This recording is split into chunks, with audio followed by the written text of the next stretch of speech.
Do you feel like there are times in which somebody might feel like they're in a bad financial situation, Hmm. they have to sell it to, save themselves financially? Hmm. Do you feel like there are any kind of underlying numbers for them to look at that so that you can be like, wait a minute, pump the brakes. You're doing something right here, or something that's encouraging. Well, obviously, everybody's business is different in its growth and where it's at.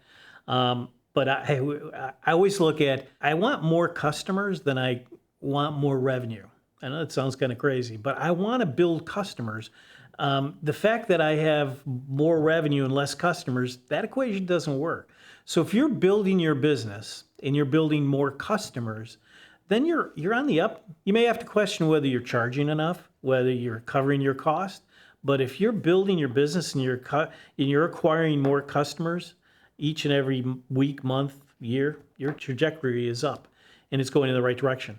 But if you're going the opposite way, then you have to consider, either I'm going to reevaluate and change things, or I'm going to find out if I can find somebody who potentially could buy my business. Easier said than done when a business is going up than it is when it's going down. Right.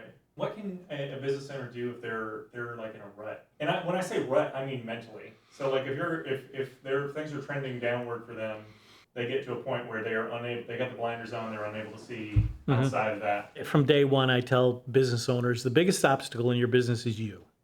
You are the single point of failure. You are the one that could cause success or failure. So if you're failing, look inward. It's not the outside world that has it against you. It's you. You're doing something wrong. Knowledge is power. If I know that it's me, that I have to either change, or I've got to find the ways in which I need to change.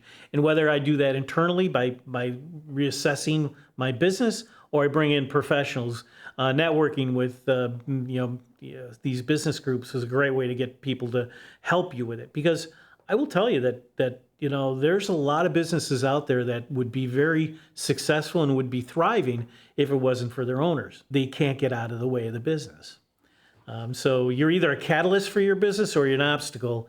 And if you're an obstacle, you got to figure out a way to remove. And there are a lot of successful businesses that have obstacles, but those obstacles learn that whatever their weakness is, they go out and find the strength and they support it. Let's say you've corrected these things. You've looked inside. You looked at what you can change, and somebody's hit with something that they didn't see coming. Somebody wrecks a truck. What is something where you look at it and you say, I'm not going to come back from this? Luckily, I don't have that experience, but I will tell you that there were plenty of business owners that took the scorched earth approach.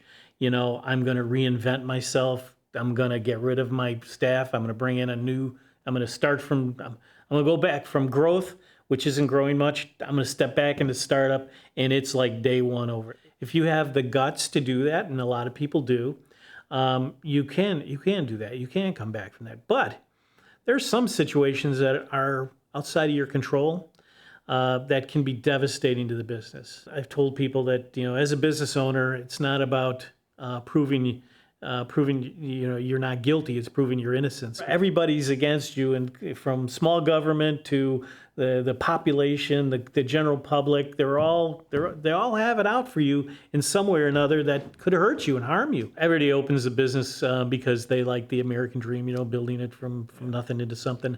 That was behind what I wanted to do. Even within the franchise system, I still felt that I was building my business, and I did. Just because you got into the business doesn't mean you're going to make it successful. It's got to be right for you, and you've got to bring, again, the biggest obstacle is you, and if you can't remove yourself from your business, that obstacle, then maybe the best thing is to walk away from it.